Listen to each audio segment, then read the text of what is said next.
Mon nom c'est Chamol Côte Bimweni Pierre. Je suis médecin et à l'UE9 je suis assistant du représentant en charge des questions de santé de la reproduction. Oui, comme vous le savez, donc c'est chaque 1er décembre que l'on célèbre universellement la journée mondiale du sida. Et comme vous l'avez si bien dit, il y a toujours un thème qui accompagne la célébration. Et pour cette année, il y a un thème qui était investir dans la communauté pour la lutte contre le VIH-Sida. Ça, c'est le thème international. Et ce thème international a été contextualisé au niveau national. Donc, pour dire que les pays a aussi élaboré un thème en se référant au thème international. Et donc, le thème national, c'est ensemble pour renforcer le leadership communautaire afin de pouvoir éliminer le VIH-Sida d'ici 2030. Le sida, le syndrome d'immunodéficience acquise, a été découvert quand on suit la littérature.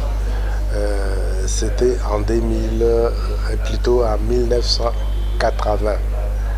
Il y a eu plusieurs recherches scientifiques et la recherche que l'on a le plus retenue, qu'on a le plus comment dirais-je, diffusée et médiatisée, c'était la recherche de M. Montagnier. Donc celui qui a découvert le virus et lequel virus entraîne la diminution de l'immunité de l'homme.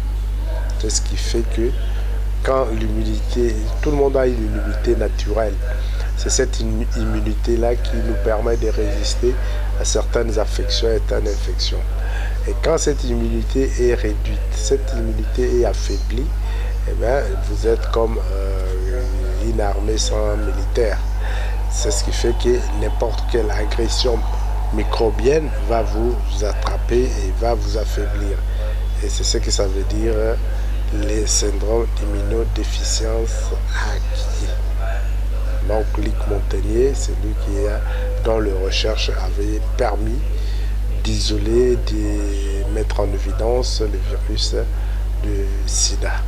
Non, la nuance, c'est que d'abord, VIH, ça veut dire virus d'immunodéficience humaine.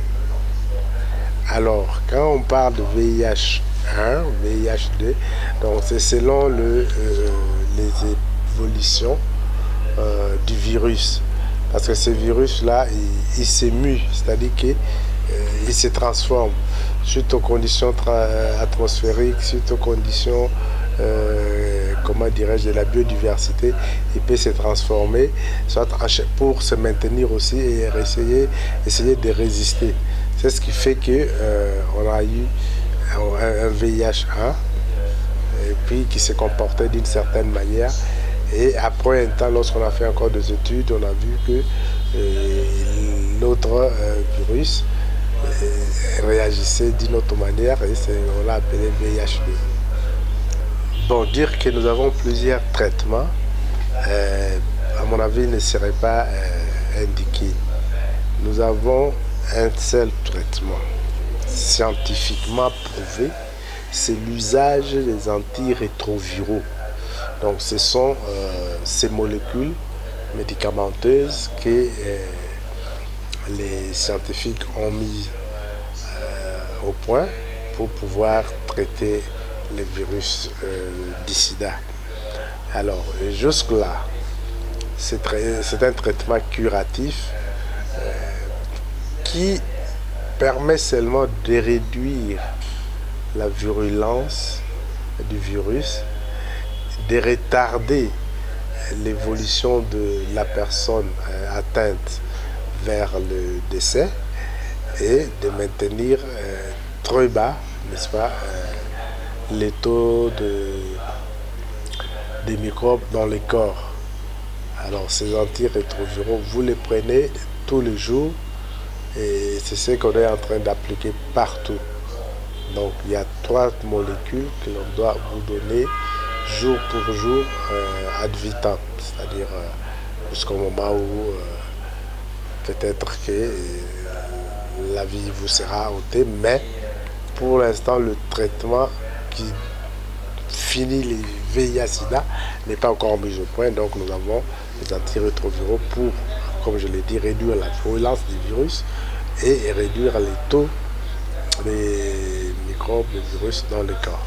C'est moi qui vous remercie pour votre engagement et comme nous l'avons dit là-bas, le thème de cette année, c'est que nous voudrons que la communauté entre aussi dans la lutte.